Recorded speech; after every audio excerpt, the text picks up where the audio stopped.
our first slide is section from colon. Nakita niyo yung glands, di ba? Which is predominantly mucosecreting. Yes. Nakita niyo para mga goblet cells na yan. Yan. So, it's section from the colon. Sore throat ko siya. Now, this looks normal, no? Pero there's an area there.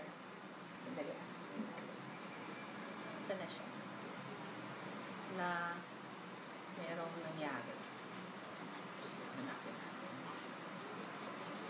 Yung nahihilo, mamaya na tumingin po na ayan.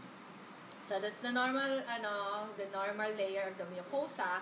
But beneath that, probably the tumor has risen, ayun, on the other side. So ito, nandito sa side na to yung tumor. Pero dito, medyo normal pa siya, di ba? So the tumor is what? What's the characteristic of the tumor? There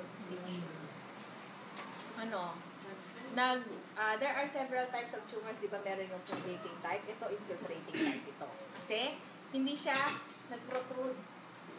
Hindi siya gumanon hindi siya nag-arise from the mucosa going outwards. It penetrated the muscle. Pailalim ang growth niya. Yun ang infiltration. Okay? So, this is an infiltrating type rather than a fungating type of tumor. Yan, nag-infiltrate siya. Okay? Again, characteristic of a malignancy? Sa glands.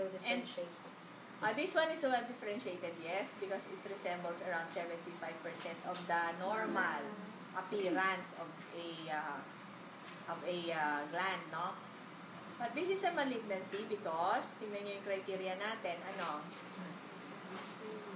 wala na ang normal architectural arrangement, di ba? Dapat ang glands, ganito ang normal Ganyan, di ba? Ito, ang gulo-gulo na niya, kung ano-ano na yung arrangement niya, di ba? So, merong destruction of the normal architectural pattern. Next. Tignan niyo yung lining epithelium. Dapat ilan ba? 7. Uy, ilan dyan? 4. Dapat simple. So, pag simple, 1. O, ito. Ilan? Diba marami? So, ibig sabihin nito, ayan, ilang patong na yung nucleus. No? So, 1, 2, 3, 4, 5, 6, 7, 8, 9. As much as 10 layers na